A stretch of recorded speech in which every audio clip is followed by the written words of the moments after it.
Good morning, student. Today we will discuss about the Echinodermata. It is the next phylum to the mollusca. Mollusca के बाद जो हम study करते हैं वो दूसरा ही phylum आता है Echinodermata. First of all, why we call it as Echinodermata? Because its body have the spines. So echino means spine and derma means skin. तो they have the spiny skin. इनकी body के ऊपर आपको बहुत सारे spines देखने को मिलते हैं, जिसकी वजह से इनको ये नाम दिया गया है इकाइनोडर्मेटा. ठीक है, इनकी बॉडी के ऊपर बहुत सारे खाटलीनुमा स्ट्रक्चर आपको देखने को मिल जाते हैं. ठीक है, दीज आर एक्सक्लूसिवली मराइन. ये पानी में मिलते हैं और उसमें भी किसमें मिलेंगे बेटा? मेरीन वाटर में मिलेंगे. फ्रेश वाटर में इनकी प्रेजेंस देखी नहीं गई है. एक्सक्लूसिवली मराइन का मतलब आप समझिए, यूजुअली जहां भी हम बोल रहे थे एक्वेटिक है, फ्रेश वाटर में भी मिल रहे हैं, उसमें भी मिल रहे हैं, हर दोनों चीजें बोला करते हैं. लेकिन इस फाइलम के ऑर्गेनिज्म सारे के सारे एक्सक्लूसिवली मेराइन होते हैं. इनकी अलग अलग शेप होती है. वेरियस शेप के आपको ये मिल जाते हैं. लाइक आपको ये स्टार शेप मिल सकते हैं, स्टार शेप मिल सकता है, ये आपको सिलिंड्रिकल मिल सकता है, डिस्क शेप मिल सकता है, मेलन शेप मिल सकता है. ठीक है, इसके अलावा फ्लावर लाइक मिल सकता है. तो बहुत ही ज्यादा सुंदर दिखते हैं ये. अगर आपने कभी डिस्कवरी वगैरह देखी हो तो आपको देखना, वहां पे बहुत सारे काइनोडर्म दिखाए जाते हैं, देखने में बड़े ही खूबसूरत लगते हैं ये. तो अलग अलग इनकी शेप और स्ट्रक्चर आपको देखने को मिलती है. If we are talking about its body is unsegmented. यहाँ पे सेगमेंटेशन नहीं मिलता है. अनसेगमेंटेड बॉडी होती है. No internal segmentation, no external segmentation. Next है, अगर हम बात करते हैं इसकी सिमिट्री की, तो ये बड़ी इंटरेस्टिंगली मैं आपको बताती हूँ. इनकी रेडियल सिमिट्री होती है. अब तक हम लोग बायलेटरल शुरू कर रखा था हमने. बायलेटरल हर फाइल में लोग बायलेटरल बोल रहे थे काफी टाइम से. लेकिन अब आपकी यहाँ पे सिमिट्री दोबारा से कौन सी आ गया? रेडियल सिमिट्री आ गई है. लेकिन इंपॉर्टेंट चीज याद रखना, इसके अडल्ट में रेडियल सिमिट्री होती है और इसकी लार्वा में बायलेटरल सिमिट्री होती है. ये बहुत इंपॉर्टेंट चीज है, नीट में पूछी जाती है कि ऐसा कौन सा फाइलम है जिसके अंदर लार्वा बायलेटरल सिमिट्री शो करता है और अडल्ट रेडियल सिमिट्री शो करता है. तो ये वो ऑर्गेनिज्म है जो कि डिफरेंस दिखाता है नॉर्मल से. और यहाँ पे जो रेडियल सिमिट्री होती है वो पेंटामेरस होती है, क्योंकि यहाँ पे जितने भी बॉडी ऑर्गन मिलेंगे वो 5 या 5 के मल्टीपल में मिलेंगे. तो इसलिए यहाँ पे जो हम ये बोलते हैं सिमिट्री, वो हम बोल देते हैं कि ये पेंटामेरस होती है. ठीक है, अगर हम लेवल ऑफ ऑर्गेनाइजेशन की बात करें तो organ system of level of organization है वो यही चलता आ रहा है. यहाँ पे जितने भी ऑर्गन होते हैं वो रेडियली अरेंज्ड होते हैं. स्टारफिश अगर आपने देखी हो, ठीक है, इस तरीके से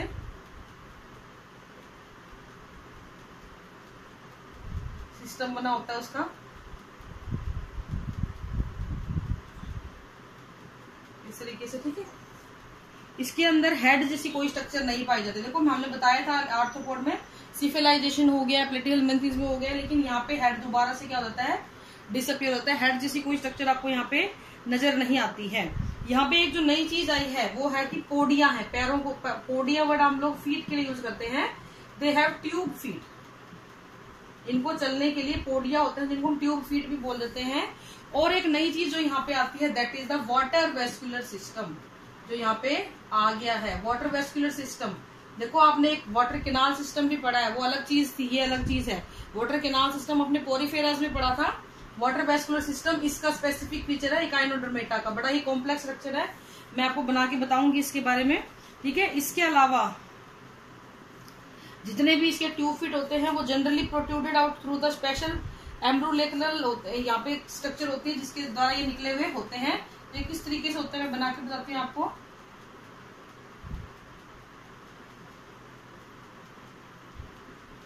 इस तरीके से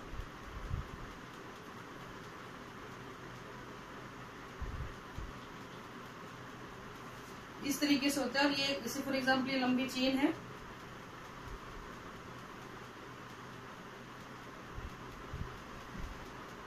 और इस तरीके से ट्यूब फीट इसके ऊपर लगे होते हैं. इस तरीके से ट्यूब फीट जो है स्ट्रक्चर के ऊपर लगे होते हैं. ये आपका वाटर वेस्कुलर सिस्टम, और चारों तरफ ऐसे ही होता है ये बेटा. ठीक है, अगर हम इसकी बात करते हैं, ये ट्यूब फीट जो है मसल कॉन्ट्रैक्शन की वजह से चलने में भी हेल्प करते हैं. अगर हम इसकी बात करें लेयर्स की, कितनी लेयर से ये डेवलप होता है, तो ये ट्रिप्लोब्लास्टिक एनिमल है. 3 लेयर से ये डेवलप होगा, एक्टो, मेसोर, एंडोडर्म. अगर हम इसकी बॉडी वॉल की बात करें तो single layer cuticle single layer epidermis मिलती है, और इस एपिडर्मल लेयर सेल में जो है सीलिएटेड सेल मिलती है आपको, सीलिया मिलते हैं यहाँ पे, सीलिएटेड होती है। इसके तुरंत नीचे आपको मिलेगी एक थिक डर्मिस, और इस डर्मिस के अंदर आपको, थिक डर्मिस के अंदर आपको मीजोडर्मल ओरिजिन के स्पाइन्स मिलते हैं। मीजोडर्मल ओरिजिन के स्पाइन मिलेंगे, कैल्शियम कार्बोनेट के ये बने हुए होते हैं। ये कैल्केरियस भी हम इसको बोल सकते हैं, कैल्केरियस होते हैं स्पाइन जो डर्मल रीजन के अंदर प्रेजेंट होते हैं। इन कैल्केरियस प्लेट का एक और नाम है ओसीडिया, हो सकता है कभी पूछ लिया जाए, ओसीडिया इन कैल्केरियस प्लेट्स को बोलते हैं, जिनके ऊपर एक कार्टिनुमा स्ट्रक्चर लगी हुई होती है। ठीक है, उसके बाद आती है बेटा बॉडी वॉल, तो हम बात कर शुरू कर ही चुके हैं। यहाँ पे मसल्स जो होती है कैसी मिलेंगी, स्मूथ मसल मिलेंगे आपको। कैसी मसल मिलेंगी बेटा, स्मूथ मसल्स यहाँ पे पाई जाती हैं। इसके अलावा ये तो हुआ, एक तो ये वाटर वेस्कुलर सिस्टम इंपॉर्टेंट है, ये सिमेट्री इंपॉर्टेंट है, ये वाला है। ठीक है, अब यहाँ पे एक चीज और जो ऐड हुई है वो ये होती है बेटा, इन ऑर्गेनिज्म के अंदर यहाँ पे एक पिंसर लाइक स्ट्रक्चर मिलती है, जिसको हम बोलते हैं पेडिसिलेरिया। पेडिसिलेरिया पिंसर लाइक स्ट्रक्चर होती है। ये क्या होता है बेटा, क्योंकि ये जितने भी ऑर्गेनिज्म होते हैं दे आर बॉटम ड्वेलर, वो समुद्र के अंदर तली के आसपास चलते हैं, तो ऊपर से जितने भी कूड़ा करकट डेब्रीज वगैरह आके उसके ऊपर गिरते हैं ना, ये एकदम से खुलते हैं और बंद होते हैं, खुलते और बंद होते हैं, जिसकी जैसे सरफेस के ऊपर प्रेजेंट होते हैं काटेनुमा सी स्ट्रक्चर होती हैं। जैसे ये खुलते हैं बंद होते हैं ना, फटाक से खुलते ही फटाक से बंद होंगे, जिसकी वजह से जो ऊपर डेब्रीज पड़ी होते हैं ना वो इधर उधर गिर जाती है, साफ करने का काम करते हैं। तो बेसिकली ये जो पेडिसिलेरी होती हैं ये एकदम से खुल के एकदम से बंद होके जो ऑर्गेनिज्म है उसकी सरफेस को क्लीन करने का काम करते हैं। यहाँ पे बॉडी जो होती है, सिलोम जो होती है वो ट्रू सिलोम मिलती है, मेसोडर्मल लाइनिंग उसके अंदर पाई जाती है। ठीक है, अब हम बात करते हैं यहाँ पे सिलोमिक फ्लूइड की। इसका जो सिलोमिक फ्लूइड होता है वो गैसियस एक्सचेंज में बड़ा ही हेल्प करता है। एंटेरोसिलिक टाइप की होती है सिलोम इसकी, एंटेरोसिलिक, और बॉडी फ्लूइड गैस एक्सचेंज में, जो सिलोमिक फ्लूइड होता है वो गैस एक्सचेंज में हेल्प करता है। इसके अलावा फूड ट्रांसपोर्टेशन में भी हेल्प ये करता है। ठीक है, यहाँ पे डाइजेस्टिव सिस्टम कंप्लीट होता है।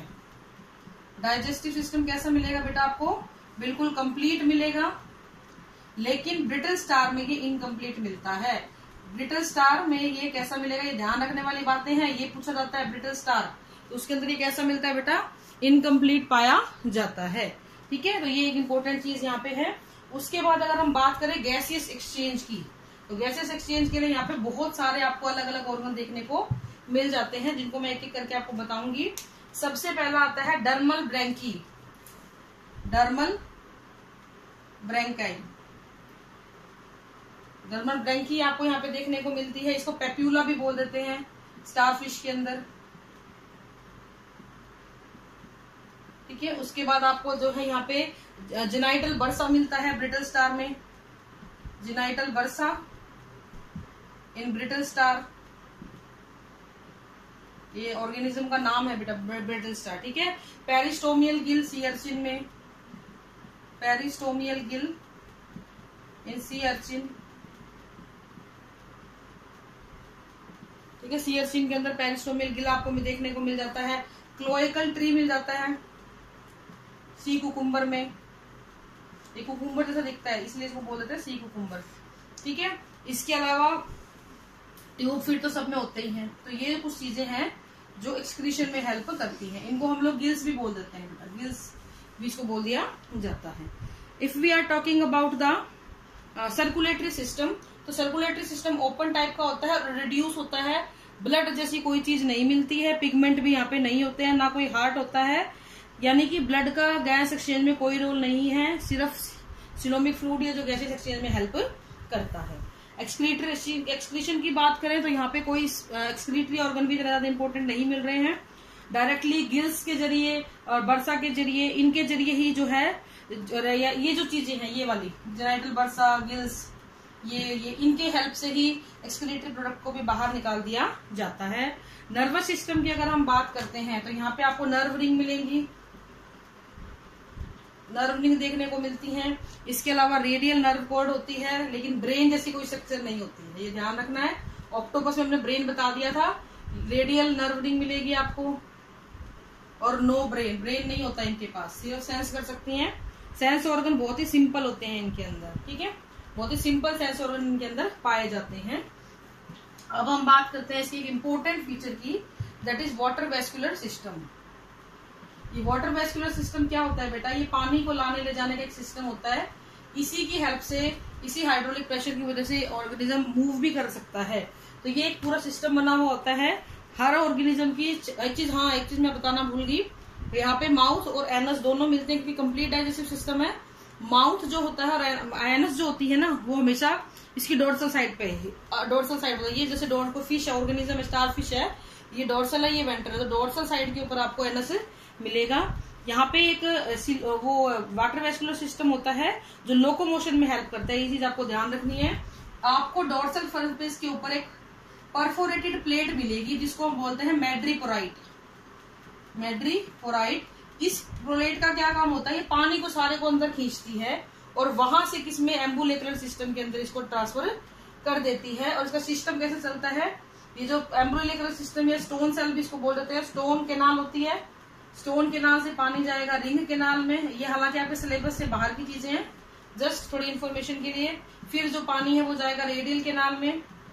तो इस तरीके से पूरी बॉडी में वो क्या होता है, घूम लेता है। फिर आ जाएगा लेटरल केनाल में और फिर जाएगा फाइनल ट्यूब फीड में। तो इस तरीके से ट्यूब फीड होते हैं नीचे, ये होता है ऊपर, और इसके अंदर पानी यहाँ से घुसेगा और पूरी बॉडी में फैलता फैलता ट्यूब फीड तक पहुंच जाएगा, so that organism can move. तो इस तरीके से ऑर्गेनिज्म वाटर वेस्कुलर सिस्टम में मूव कर सकता है।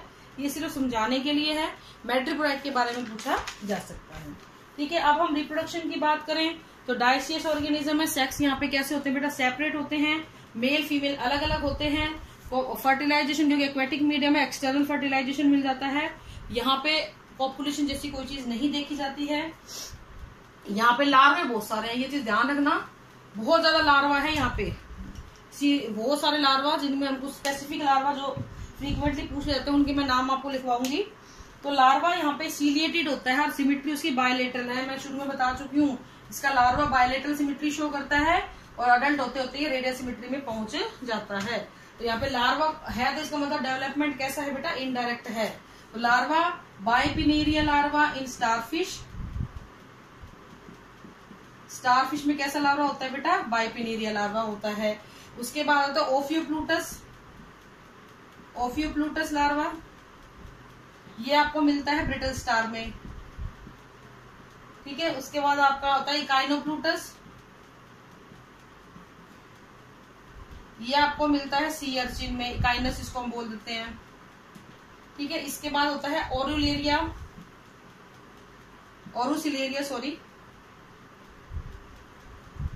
ओरुसिलेरिया सी कुकुम्बर में, CUCUMBER, ठीक है। सी कुकुम्बर जैसा दिखता है इसलिए। पेंटाक्रिनोइड, तो ये नाम आपने बहुत अच्छे से याद रखने हैं। इन पे लगभग हर पेपर के अंदर क्वेश्चन पूछा जाता है फेदर स्टार, तो ये बहुत बार पूछा जाता है इसलिए आपको याद रखना है। लार्वे तो जरूर याद रखना है, इसमें पक्का क्वेश्चन बनता है, ठीक है। तो इस तरीके से आपके ये ऑर्गेनिज्म है, ये इसके एग्जांपल्स है ऑर्गेनिज्म के। इनके अगर हम साइंटिफिक नेम बताएं तो starfish is known as Asteroidea, brittle star is known as Ophiuroidea, इसी से ये नाम बना है इसका ओफ्यूरिया। अगर हम सैंड डॉलर की बात करें तो